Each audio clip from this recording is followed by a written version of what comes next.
Hello बच्चों, welcome to DY solution centre channel. और आज हम कर रहे हैं स्टैंडर्ड 8th का वेरिएशन चैप्टर का practice set 7.2। Okay, practice set 7.1 already हम कर चुके हैं और उसके लेक्चर्स भी चैनल्स पर अपलोडेड हैं। अगर आप लोग ने वो वीडियोस नहीं देखे हैं तो डिस्क्रिप्शन बॉक्स में आपको प्लेलिस्ट का लिंक मिल जाएगा, वहां से आप प्रैक्टिस सेट 7.1 के सारे वीडियोस देख सकते हैं। ठीक है, चलो शुरू करते हैं आज का लेक्चर प्रैक्टिस सेट 7.2। तो प्रैक्टिस सेट 7.2 में हम इनवर्स वेरिएशन सीखने वाले हैं। प्रैक्टिस सेट 7.1 में हमने डायरेक्ट वेरिएशन सीखा था एंड प्रैक्टिस सेट 7.2 में हम इनवर्स वेरिएशन सीखे थे। अगर आप लोग ने प्रैक्टिस सेट 7.1 का फर्स्ट वीडियो देखा है तो उसमें मैंने आप लोग को बताया था कि वेरिएशन के दो टाइप होते हैं, direct variation and inverse variation. Direct variation में क्या होता है बताओ बच्चों? अगर आप लोग ने वीडियो देखा है तो आप लोग को पता होगा डायरेक्ट वेरिएशन में क्या होता है, राइट? तो डायरेक्ट वेरिएशन में क्या होता है, सपोज करो अगर दो यूनिट है x एंड y, और अगर x को बढ़ाए हम लोग तो y भी बढ़ने लगता है, राइट? x को इंक्रीज करे तो y भी इंक्रीज होता है, और अगर x को डिक्रीज करे मतलब x को कम करे तो y भी कम होने लगता है, राइट? ऐसे वेरिएशन, ऐसे चेंज को हम क्या बोलते हैं? डायरेक्ट वेरिएशन, या बोलते हैं ये डायरेक्टली प्रोपोर्शनल है। और इसे हम लिखते इस तरह से थे, right? x is directly proportional to y। इसमें क्या होता था, x अगर बढ़ता है तो y भी बढ़ता है, x अगर कम होता है तो y भी कम होता है। ऐसे वेरिएशन, ऐसे चेंज को हम बोलते हैं डायरेक्ट वेरिएशन।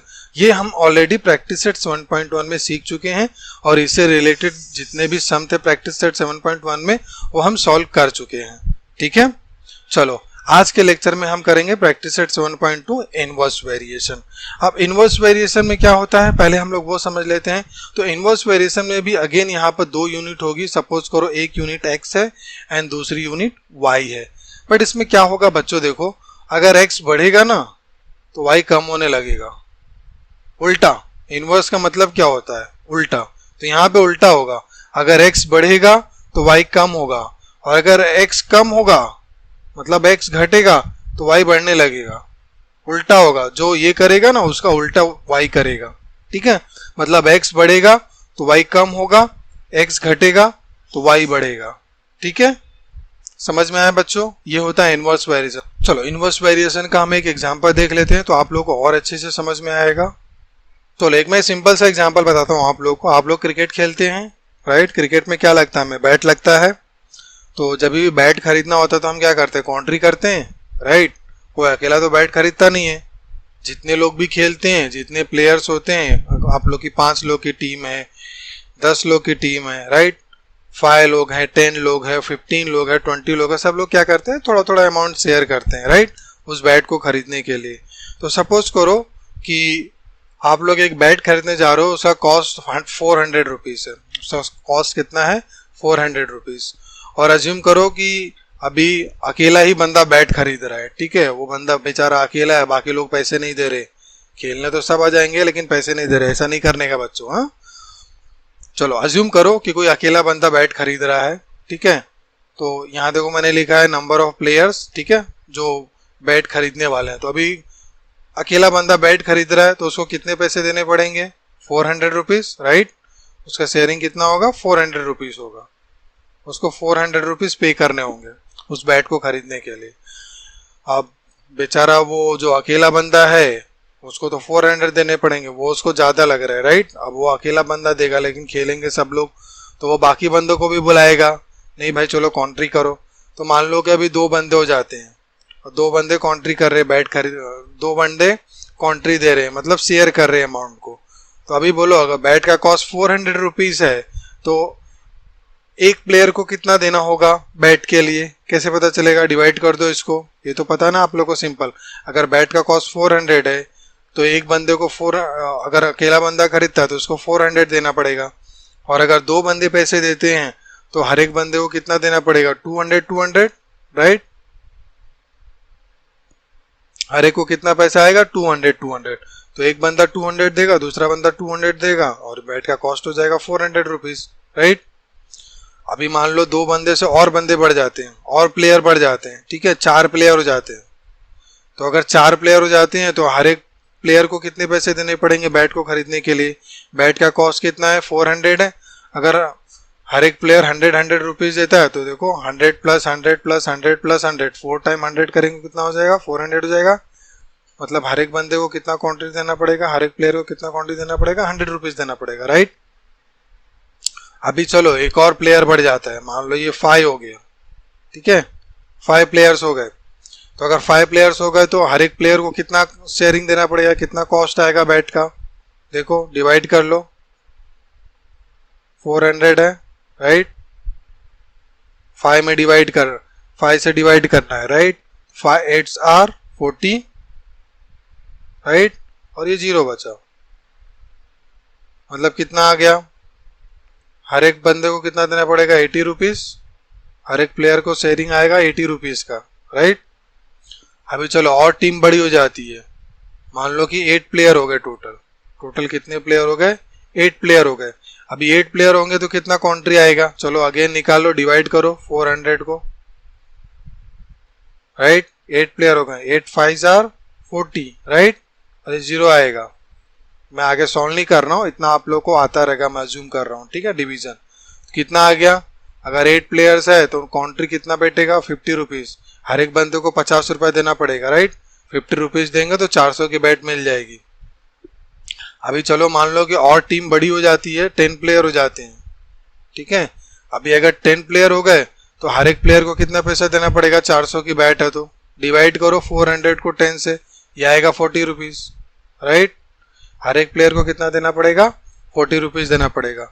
अभी देखो यहाँ पर ध्यान से, जब ये सिंगल प्लेयर था तो उसको 400 देना था, 2 प्लेयर हो गए, 2 प्लेयर हो गए तो 200 रुपीज देना है, 4 प्लेयर हो गए तो 100 रुपीज देना है। देखो जैसे जैसे ये नंबर ऑफ प्लेयर्स, मतलब इसको हमने x अज्यूम किया है और शेयरिंग फॉर अ बैट इसको हमने y अज्यूम किया है।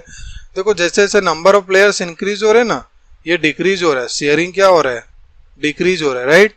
जब भी 1 था तो 400 था, बड़ा 2 हुआ तो 200 हो गया, कम हो गया, राइट। देखो ये फिर बड़ा 4 हुआ तो ये वापस 200 से 100 हो गया, वापस कम हो गया। ये 4 से 5 हुआ तो वापस 8 कम हो गया, 80 हो गया। ये 5 से 8 हुआ तो ये 80 से 50 हो गया, अगेन कम हो गया। ये 8 से 10 हुआ, ये बढ़ा तो ये देखो ये वापस 50 से 40 हो गया, कम हो रहा है। अभी मैंने बताया कि इनवर्स वेरिएशन में क्या होता है, अगर एक क्वांटिटी बढ़ता है तो दूसरा क्वांटिटी क्या होता है, कम होता है। तो यहाँ पे ऐसे ही हो रहा है। देखो जैसे जैसे हम लोग नंबर ऑफ प्लेयर्स बढ़ा रहे, उनका शेयरिंग कम होते जा रहा है, राइट। नंबर ऑफ प्लेयर्स बढ़ रहे हैं तो शेयरिंग कम हो रहा है। अभी उल्टा देखते हैं, अभी यहाँ से देखो, ठीक है। अभी हम लोग इस तरफ से देख रहे थे, अभी इस तरफ से देखो, नंबर ऑफ प्लेयर्स जैसे जैसे कम हो रहे, देखो नंबर ऑफ प्लेयर्स 10 थे तो शेयरिंग 40 था, नंबर ऑफ प्लेयर्स कम हो गया, 8 हो गया, तो शेयरिंग देखो बढ़ गया, 50 हो गया, राइट। 40 से 50 हो गया। तो जैसे जैसे नंबर ऑफ प्लेयर्स देखो कम हो रहे हैं, शेयरिंग फॉर अ बैट बढ़ते जा रहा है। तो इसमें क्या हो रहा है, अगर एक क्वांटिटी बढ़ रहा है तो दूसरा घट रहा है, और अगर एक क्वांटिटी घट रहा है तो दूसरा क्वांटिटी बढ़ रहा है, राइट। अगर x को हम इंक्रीज कर रहे हैं तो y डिक्रीज हो रहा है, राइट। और अगर x को डिक्रीज कर रहे हैं, देखो अगर उल्टा मैं जाऊं, x को डिक्रीज कर रहा हूं तो y क्या हो रहा है, इंक्रीज हो रहा है, राइट। देखो y बढ़ते जा रहा है। तो इस तरह का जो वेरिएशन होता है, इस तरह का ये जो रिलेशन है दोनों के बीच में, इसको हम बोलते हैं इनवर्स वेरिएशन। क्या बोलते हैं हम, इनवर्स वेरिएशन। ठीक है बच्चों, समझ में आया। तो देखो इसको हम लिखते हैं ऐसे, x varies inversely as y, या फिर हम लोग बोल सकते हैं x is in inverse variation with y। Okay, इसका साइन क्या होता है, इसको कुछ हम इस तरह से लिख सकते हैं, ठीक है। x, देखो साइन तो वही होता है, अल्फा होता है, लेकिन ये यहाँ पर जो सेकेंड टर्म होगा y होगा ना, वो हम लोग इस तरह से लिखते हैं 1/y। ठीक है, डायरेक्ट वेरिएशन कैसा होता था, सिंपल ऐसा होता था x अल्फा y, लेकिन इनवर्स वेरिएशन कैसा होता है, x अल्फा 1/y। ठीक है, ये 1/y क्या शो करता है हमें कि इनके बीच में इनवर्स वेरिएशन है। तो x is in inverse variation with y, x alpha 1/y। ठीक है, अभी ये तो हमारे ज्यादा काम का रहता नहीं है, इक्वेशन फॉर्म हमारा काम का होता है, तो इसको हम लोग इक्वेशन फॉर्म में कन्वर्ट कर लेंगे। अभी इक्वेशन फॉर्म में कन्वर्ट करने के लिए हमें क्या करना होगा, इक्वल टू लगाना होगा। तो x इक्वल टू, अब ये इक्वल टू ऐसे तो आएगा नहीं, हमें क्या करना होगा, एक कांस्टेंट लिखना होगा। याद है आप लोग को, डायरेक्ट वेरिएशन में भी हमारा कांस्टेंट होता था k, राइट। तो यहाँ भी क्या आएगा, ये के है और ये के क्या है, कांस्टेंट ऑफ वेरिएशन है। अभी के इंटू 1 क्या होता है, के ही होता है, राइट।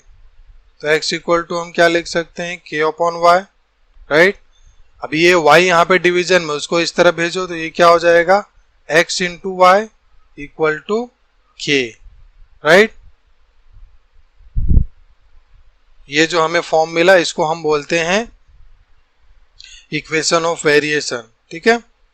ये हमारा क्या है, इक्वेशन ऑफ वेरिएशन है, ठीक है बच्चों। तो जिस तरह से हमने डायरेक्ट वेरिएशन में देखा था हमारा k होता था कांस्टेंट ऑफ वेरिएशन, वैसे ही यहाँ पर देखो ये k मिला है, x इक्वल टू के अपॉन वाई, राइट। k क्या है, कांस्टेंट ऑफ वेरिएशन है और इसको हम लोग सॉल्व करें तो हमें क्या मिला, x into y equal to k, equation of variation है। मतलब इनवर्स वेरिएशन में क्या होता है, वो जो दो यूनिट की हम बात करते हैं अगर उनको हम मल्टीप्लाई करेंगे तो हमारा क्या, उसका आंसर क्या होगा, एक कांस्टेंट होगा, राइट। मतलब इनवर्स वेरिएशन की प्रॉपर्टी क्या हुई, ये जो दो यूनिट की बात हम करते हैं जो इनवर्स वेरिएशन में होते हैं उनके किसी भी वैल्यूज के लिए हमारा मल्टीप्लिकेशन हमेशा सेम होगा। चेक करो यहाँ पर हमारा x और y के डिफरेंट वैल्यूज के लिए इनको मल्टीप्लाई करने पे हमें कांस्टेंट ही मिलता है क्या, चलो देखते हैं हम लोग यहाँ पे कांस्टेंट ही मिल रहा है क्या। देखो x multiply by y equal to, देखो फर्स्ट वाली वैल्यू मैं ले रहा हूँ 1 इंटू 400, 1 इंटू 400, देखो क्या मिलेगा, 1 इंटू 400, 400 मिलेगा, राइट। सेकेंड वाले वैल्यूज के लिए चेक करते हैं, हमें इनका मल्टीप्लिकेशन क्या मिलेगा, इक्वल टू, देखो 2 मल्टीप्लाई बाय 200,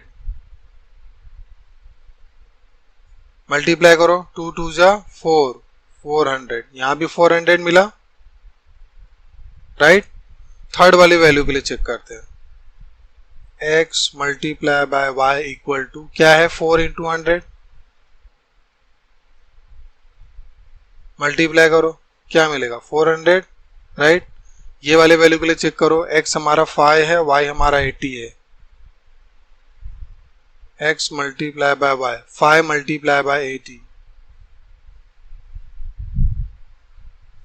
5 8 जा 40, राइट, 0, 400। ये वैल्यू के लिए चेक करो,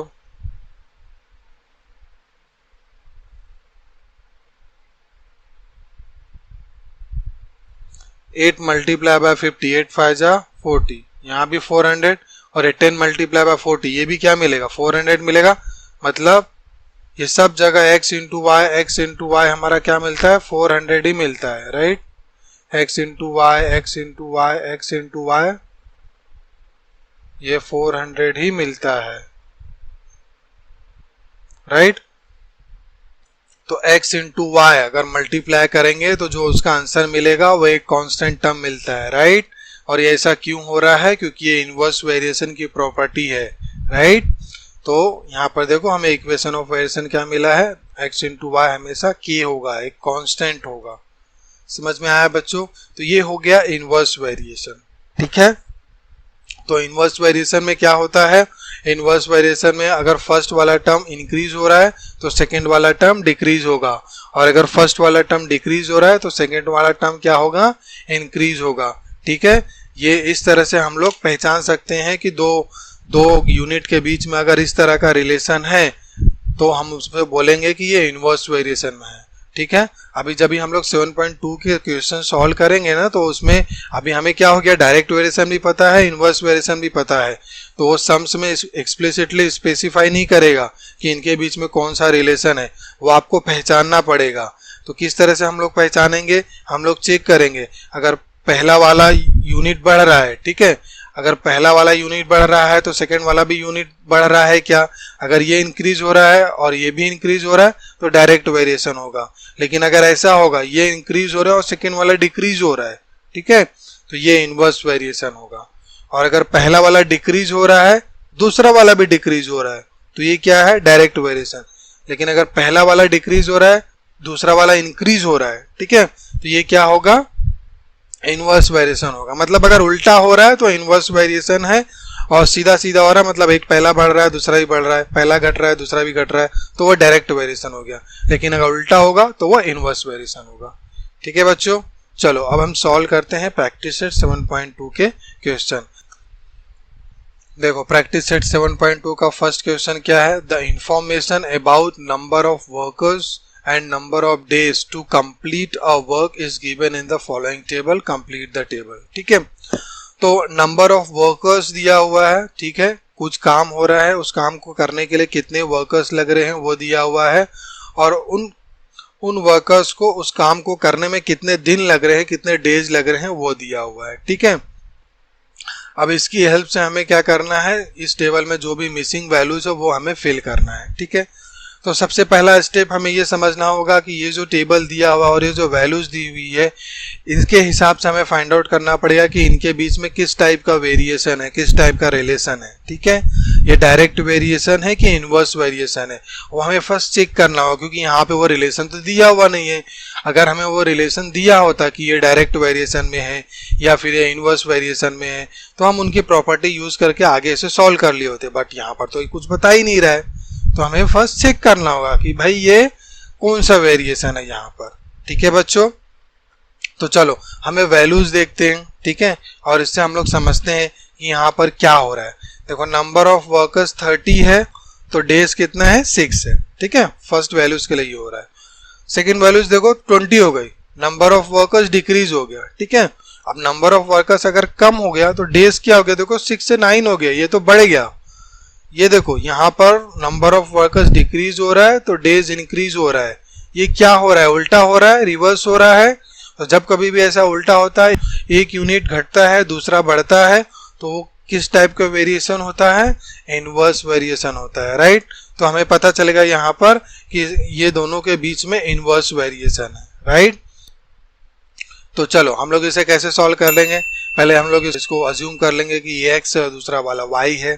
ठीक है, तो हम लोग अज्यूम कर लेते हैं, let the number of workers be w and days be d। Okay, now when the number of workers decreases number of days increases. ठीक है, एक यूनिट डिक्रीज हो रहा है तो दूसरा वाला इंक्रीज हो रहा है। ठीक है, तो इससे हमें क्या समझ में आता है कि ये इनवर्स वेरिएशन में है,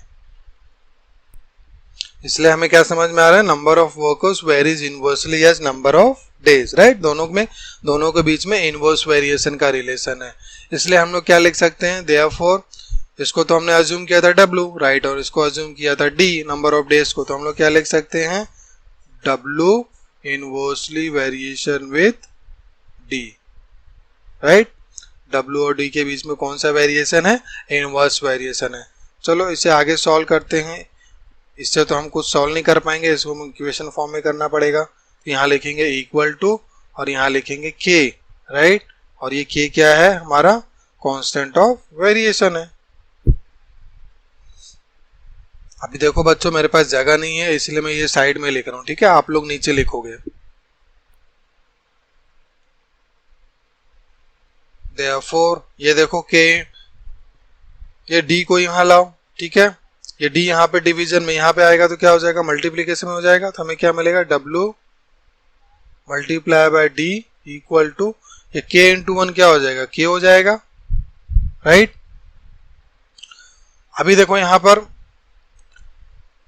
when w, ये हमारा क्या हो गया, ये w है। राइट, इसको मैं w लिख देता हूँ और ये क्या हमारा d है।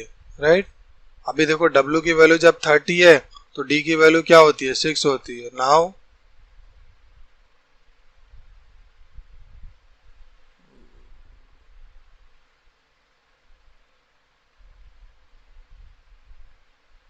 when w इक्वल टू 30 है देन d इक्वल टू 6 है। पुट कर दो ये वैल्यूज यहाँ पर, w की वैल्यू 30 है, d की वैल्यू 6 है, मल्टीप्लाई कर दो, 6 3 जा 18, ये मिलेगा 180 equal to k। Therefore k की वैल्यू क्या आ गई, 180 आ गई।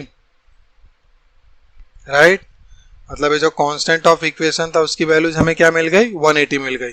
अभी देखो ये इक्वेशन में वैल्यूज पुट कर दो,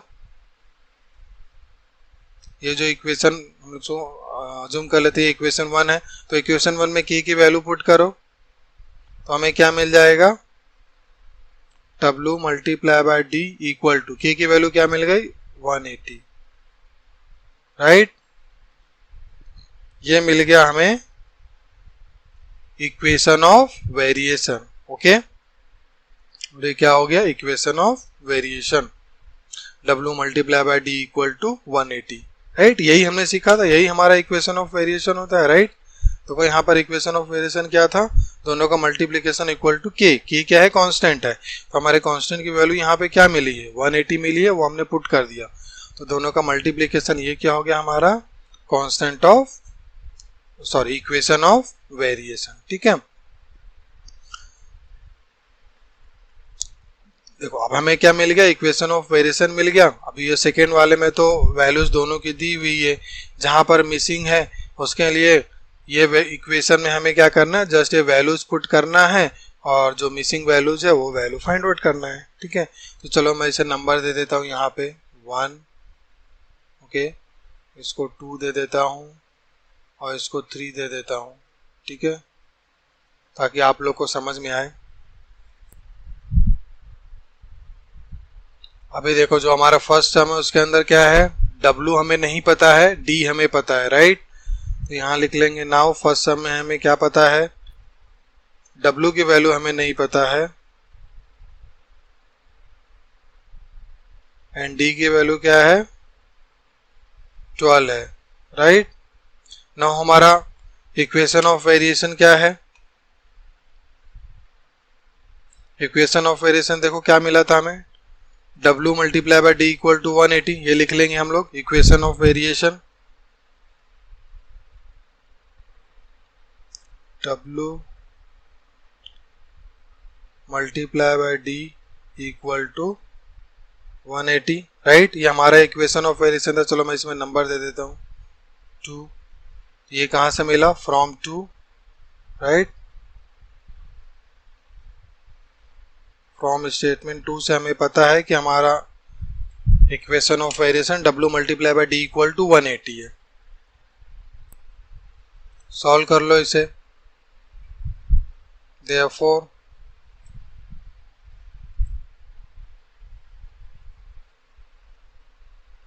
ना यहाँ पे वैल्यूज पुट करते, देखो W की वैल्यू तो हमें पता नहीं है, ठीक है। सो W मल्टीप्लाई बाय D की वैल्यू कितना है 12 है, 12 इक्वल टू 180, देयरफॉर ये देखो 12 यहाँ पर मल्टीप्लिकेशन में है, ठीक है, उसको इधर लेके जाओ क्योंकि हमें W की वैल्यू फाइंड आउट करना है, इसको अकेला करना पड़ेगा, राइट, तभी इसकी वैल्यूज हमें मिलेगी। तो इसको अकेला करने के लिए 12 को उधर भेजना पड़ेगा।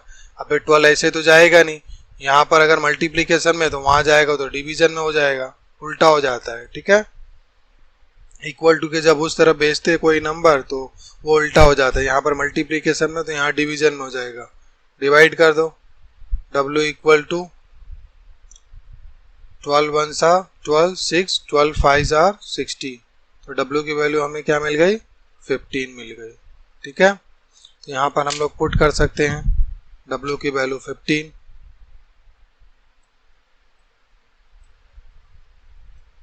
W की वैल्यू क्या मिल गई हमें 15 मिल गई।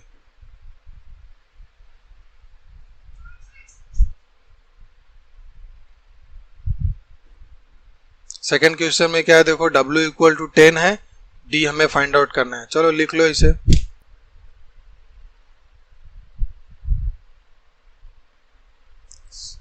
सेकेंड क्वेश्चन में W इक्वल टू 10, तो हमें D फाइंड आउट करना है, ठीक है। अगेन हम क्या करेंगे, ये इक्वेशन ऑफ वेरिएशन लिख लेंगे, since W multiply by D equal to कितना है 180 है, ये कहाँ से मिला, ये फ्रॉम 2, ओके। देयरफॉर W की वैल्यू पुट करो 10 multiply by D equal to 180, right. अब हमें D की वैल्यू फाइंड आउट करना है तो इसको अकेला करना होगा, तो जो भी यहाँ पे उसको भेजो उस तरफ। और अभी मैंने बताया था कि ये देखो 10 तो मल्टीप्लिकेशन है, D के साथ में वहां जाएगा तो क्या हो जाएगा डिवीजन में हो जाएगा, राइट। देयरफॉर ये डिवाइड कर दो, कितना मिल गया 18 मिल गया, डी की वैल्यू हमें क्या मिल गई 18। चलो यहाँ पर पुट कर दो ऊपर।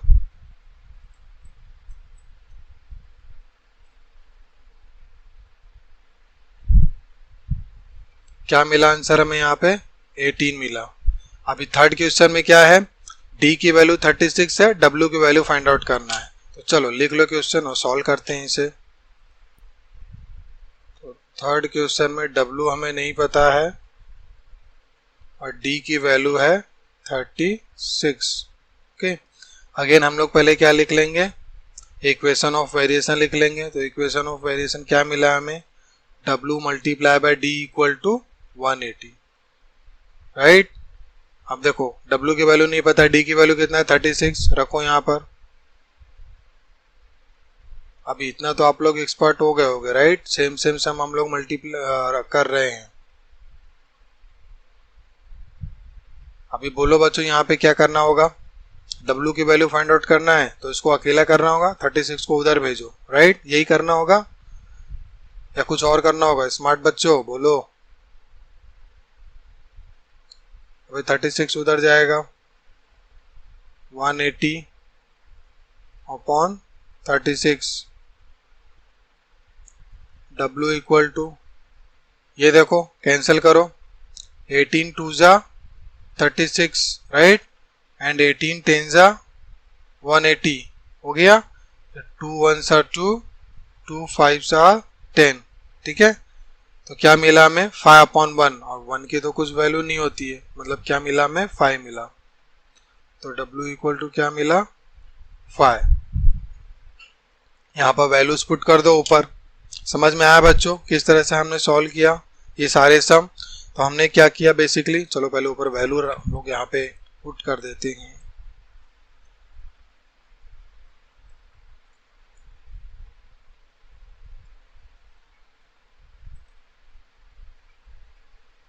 तो यहाँ पे आंसर क्या आया 5 आया, ठीक है।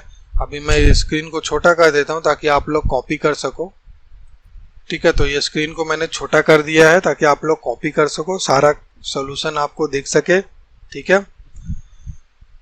जल्दी से आप लोग ध्यान से देख लो और इसे अपने से सॉल्व करने की कोशिश करो, ठीक है। सिर्फ वीडियो देखने से कुछ नहीं होगा, खुद से ट्राई करो, खुद से कोशिश करो सॉल्व करने की। वीडियो अच्छे से देखो, वीडियो पॉज करो, उसके बाद अपने से कोशिश करो सॉल्व करने की, ठीक है। समझ में आया बच्चों। चलो आज के लेक्चर में बस इतना ही। आगे के सम हम लोग नेक्स्ट लेक्चर में करेंगे, नेक्स्ट वीडियो में करेंगे, ओके। अगर आपको कहीं कुछ डाउट लग रहा है, कुछ रहा, तो आप मुझे कमेंट करिए, मैं वापस से नेक्स्ट वीडियो बना के इससे एक्सप्लेन करने की कोशिश करूंगा, ठीक है। चैनल पे अगर नए हैं तो चैनल को सब्सक्राइब कर दें और बाकी बच्चों में भी शेयर कर दें ताकि वो भी इन वीडियोस का बेनिफिट उठा सके, ठीक है। चलो आज के लिए बस इतना ही, बाय फॉर नाउ।